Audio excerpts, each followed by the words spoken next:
Do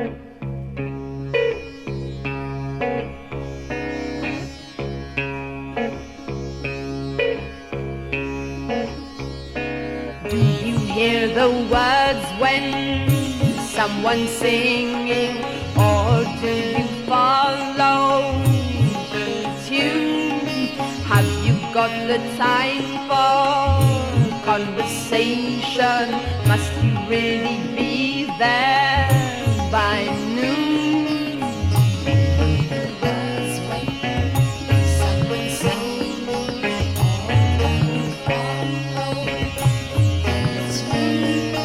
just be where you are and see the picture. Just be where you are and hear the sound. Minds roll from the inside and the outside, just in being now is. Hello record lovers and music lovers and friends. Today I'm gonna do my record fair report. It has been the biannual record fair here in Stockholm. It's the biggest record fair in Scandinavia, and I'm gonna show you what I bought and I'm gonna tell you all about it. This time, as always, I was there as both a seller and a buyer. I'm sharing a table with a friend, and this year I only had one crate with me and one box of rarities, so not many records from my part. A good thing with being a seller at this record fair is that you can access the record fair really early in the morning, when the sellers are unloading their stuff. And some sellers even unload their things on Friday. But since we only have a few crates, we often go there early on Saturday morning. And I know that many of the sellers said that there are a lot of good deals being done on the Friday evening. So next time I might go there on Friday to be able to do some deals before the day of the record fair. When we had set up our table, I kind of quickly sold two big rarities, both to friends that I know very well. So it's always nice when I sell rarities that goes to a friend, because I can go back to their place and listen to the record if I get the cravings. So that is always good when it stays within the family, so to speak. So I had some money on my pocket and I was feeling strong and ready to do some deals. So I hit the floor and started to dig. And I got a little tip from a friend that said that one seller had come over a really awesome collection of Swedish underground singles from the late 60s, early 70s. You know, from a collector that has been very careful with his records and had them in really nice condition. And there were some records that was never seen before. So really rare stuff. And I went there immediately and was browsing through, and it was, of course, kind of expensive when you find these rare records in good condition. But I found one record that I have been looking for some time.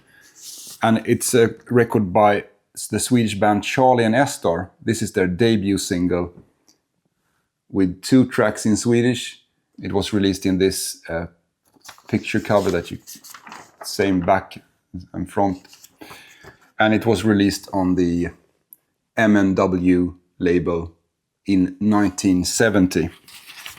Anyway, Charlie and Esdor, they were a short-lived rock band here in Sweden.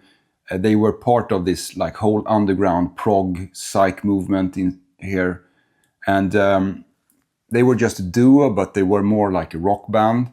So we had Charlie, who was the drummer and the sitar player. And we had Esdor, who played guitar, sang, and played bass and everything. So they were just a duo, but they sound like a full rock band. I think they both were from Norway. At least one of them were from Norway. But they were active here in Sweden. And they recorded this single in 1970 with Bo Anders Larsson, who is also known as the Scorpion.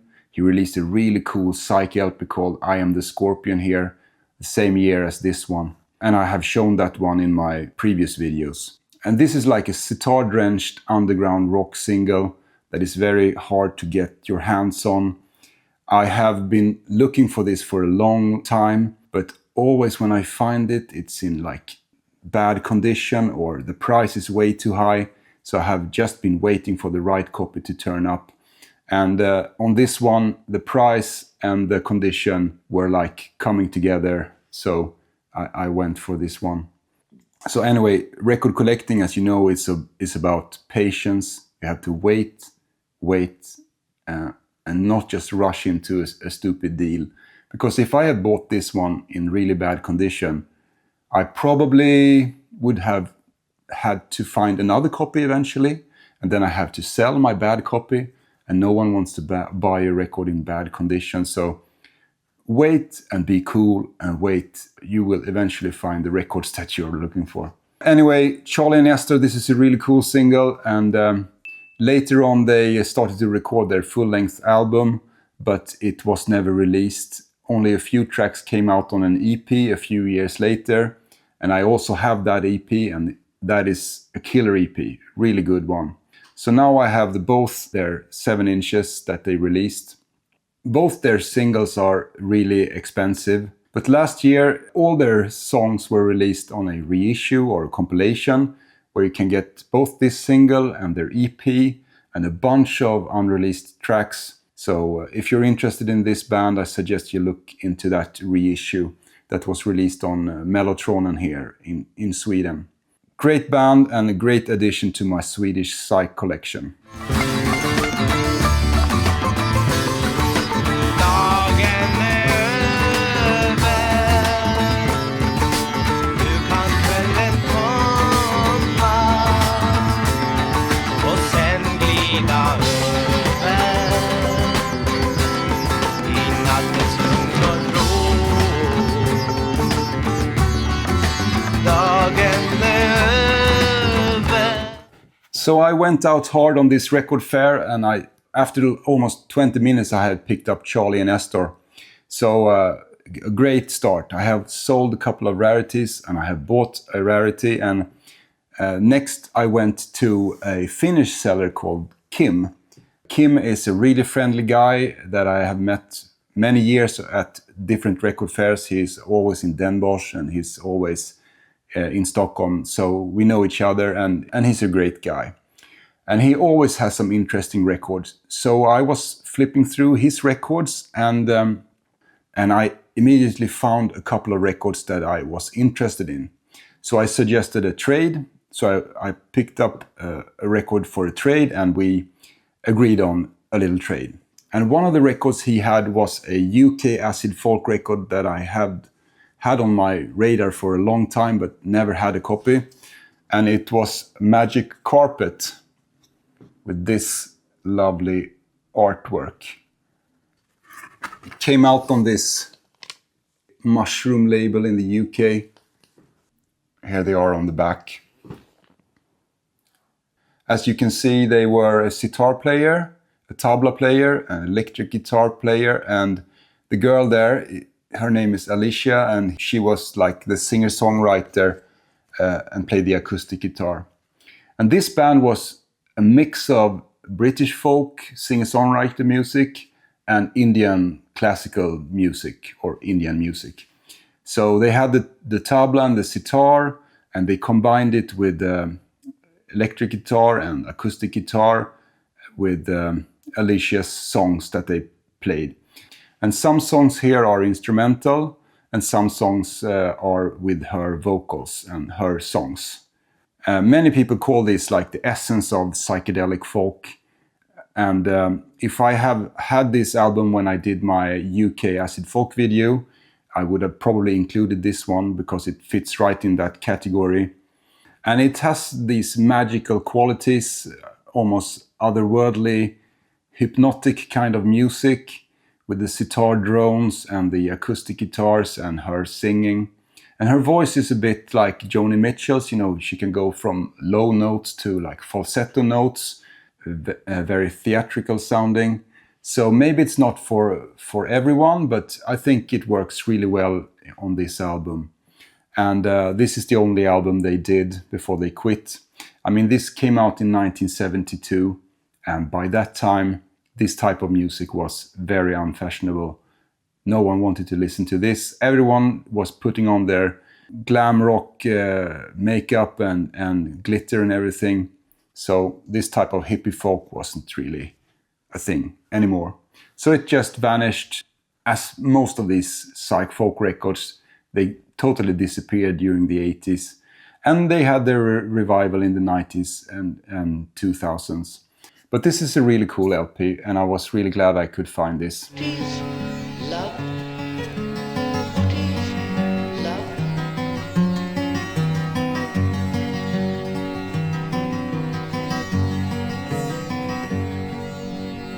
She looked into his eyes by light flashes.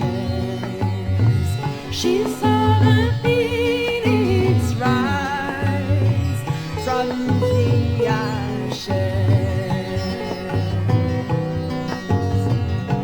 The next album I got from Kim from Finland in the same trade was an album that I had in my want list.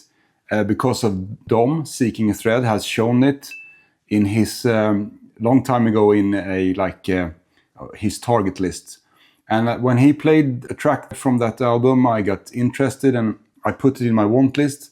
And I have never seen it since. It's a quite rare record. And it turned up there at Kim's table. So I took a little gamble on it and I got it in the same trade as the Magic Carpet album.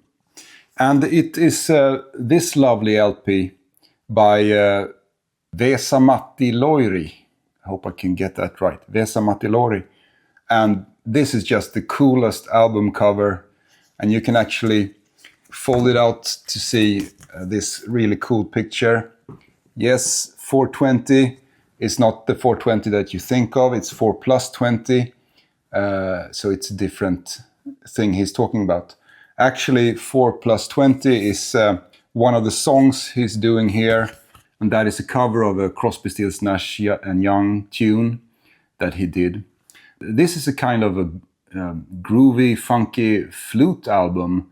A lot of his flute playing is all over this record. And I had just heard a little sample of it, and now I have listened to it, so I have some more thoughts about it. It's a pretty cool album. Not all tracks are great. He was like a TV comedian or something, also a musician and a TV comedian.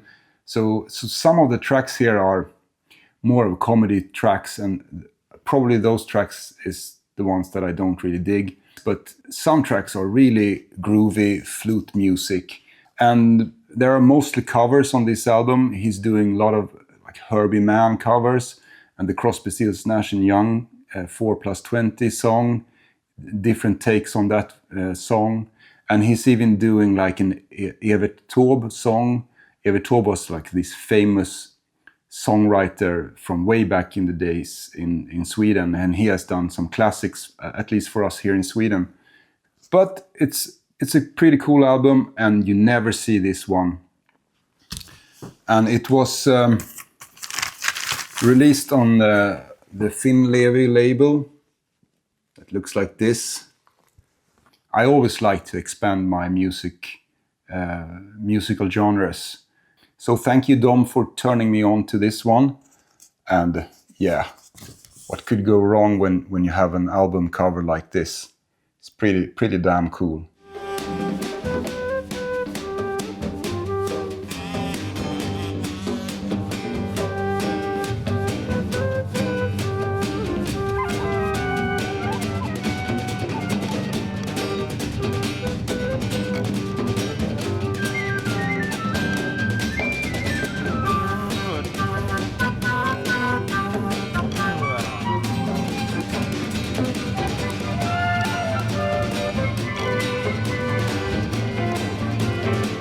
At this point, the record fair hadn't really opened for public yet, and I still had made some really great trades, and I've got some really cool records. And right before the fair opened to the public, I found another record that I've been looking for some time. And it's the Link Wray album, self-titled from 1970. And I actually picked up a really beautiful UK press of this, with this gimmick kind of cover. This is a very clean, mintish copy UK press of this on Polydor. And you often see this as a US pressing, often with like big cutouts or punch holes or stuff like that. Again, I have been waiting for the right copy to turn up. I have seen many of them, but the condition or the price hasn't been right. But this time it was, so I went for this. Wray was, of course, famous for his song Rumble that was released in 1958. That is like one of the cornerstones of rock music, actually. And it's a super cool track that like defined this greasy rock and roll guitar music and influenced many bands later on. But this is 12 years after Rumble. This is his first like solo LP album. So when he released this, it was a totally different story. Here he's doing this kind of roots rock music that sounds like early 70s Stones combined with the band or something like this. Really great songs and really great vibes on this. But this album has such a great production. It was recorded on his like family farm in Maryland. They had built a studio that they called the Chicken Shack, and they only had like 3-channel recording tape machine. So the sound here is absolutely right for this type of music, in my opinion. It's a bit lo-fi, but it still sounds really good. And it's like rough around the edges in the right way. And the whole album has this awesome vibe of like hanging out, playing music together. He was with his family and his brother and a lot of guys. I'm not sure who everyone was, but they were out there in the family farm playing this awesome music. And some of the fuzz guitars that he has on this album is like spot on the sound that many guitar players want these days. This like totally broken up fuzz that people buy expensive like pedal to get to replicate sounds like this. I guess he just had a broken amplifier or something. There's one track here that has this awesome fuzz guitar. I'm gonna insert a sample so you can hear the sound.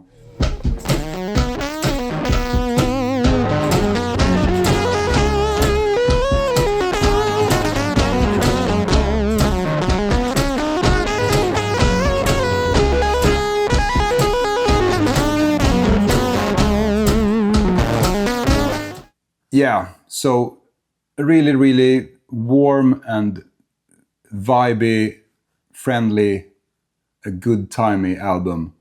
Beautiful songs, beautifully performed, and great production. Music to comfort you during these hard times that we're living in. So I was glad to find Wray. I saw a sign in the sky.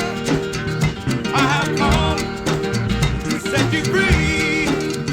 There's a light shining brighter, shining down on me. I saw fire, fire brimstone coming down on my head. I saw fire, fire brimstone coming down on my head. At this point, the record fair had opened and people were starting to come in, and it gets really crowded, and people are just all over the place looking for records. And I felt like I was done. I had already found some awesome records, so I was just taking it easy, walking around, talking to people. And I met so many cool people there. Of course, I met all my old friends that I always meet at these record fairs, so it was nice to catch up with them. But I also met a lot of new people that I haven't met that come up to me and said that they have seen my YouTube videos. So many friendly people and so many cool people, and we talked about records, and everybody was there to find different type of music, and it was just a great hangout. And I just want to say thanks to everyone that came up to me and talked to me. I really appreciate that. I also met up with my Polish friends, Mark and Pavel. And Pavel actually gave me a book that he has written about rock music from behind the Iron Curtain. So he gifted me this book, and I promised to show it on my channel. And it's a lovely book about rock music behind the Iron Curtain. And this is the first volume where he goes through Czechoslovakia 1964 to 1979. And this book is filled with, info about records that was made behind the Iron Curtain during that time, and stuff like this. And Pavel has put everything together here, and he has written about the records. He have graded the records, and he's shown scans of the front and the back and the labels of everything. So he's gonna do a whole series. This is the first one from Czechoslovakia. Then he's gonna do Poland, Hungary, and other countries as well. I will put some info in the descriptions with links to where you can find this book or contact him if you're interested in this type of Eastern Europe music from 60s and the 70s. Really cool, so thank you, Paul, for giving me this book.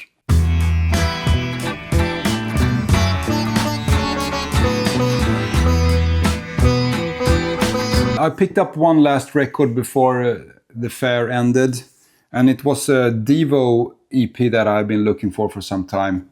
This is the Mechanical Man EP that came out in 1978, and it was released in this like simple paper, almost Xerox copied kind of cover, and it was released on a label called Elevator Records. And this EP was intentionally made to look like a bootleg or something, but it was actually like a promotional thing that was released by Virgin Records in the UK. So it was released around the same time as their debut album. But anyway, this EP contains 4 tracks, or actually it's 5 tracks, because the last track here, Auto Mowdown here, is actually 2 tracks combined into one. It's also a song called Space Girl Blues. So it's like a 5-track EP. And it's recordings that they did between 1975 and 1978. So it's more of a like a lo-fi version of Devo before they went into a proper studio to record their stuff. But you can still hear the classic Devo beats, weird time signatures, and weird songs that they were famous for, with some electronics. This came out with different colors, and I have this is the blue one. I think it's the most common one, but it came in many different color versions on this UK only release from 78.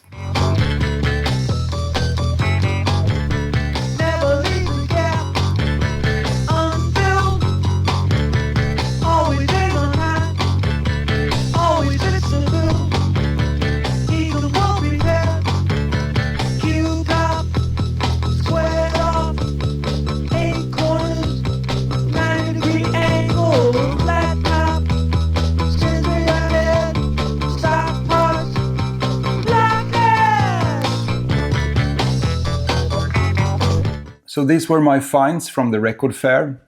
Only 5 records, and I sold for way more than I bought. So I actually got home with more money to spend on more records elsewhere. So that was really good. I sold a few rarities, and I always pick out a few rare records when I go to these fairs, because my philosophy on record collecting is I don't want my collection to be like a dusty museum where I just add records. I want my collection to like breathe like a living organism. So so sometimes records go out and records come in, records go out, records come in. I sometimes sell records that I love, but when I've had them for like over 10 years and I have enjoyed them, I have listened to them, I have smelt them and felt them, I can pass them on to someone else to get more records. And I have been doing this for so long, so my record collection is always about the same size. It's like records in, records out. It's between 1,000 and 1,500 records. And that's the size I want to keep my collection in. And it feels really good to get new records without spending tons of money, especially when I go for some rare records that I do. It's a nice way to collect, I think. And selling and trading is a part of collecting, in my opinion.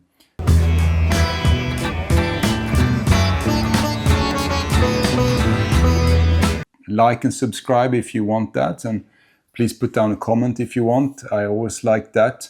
I actually got a comment from someone that said, "I'm not commenting on your video because you get too many comments." And I was yeah, thanks, I guess. But anyway, I love comments. Keep them coming. I try to respond to everyone. Anyway, this was a great fair, and I came home with some really cool records, so I'm very happy about that. Until next time, be sure to be kind to each other and play music and buy records. Peace out.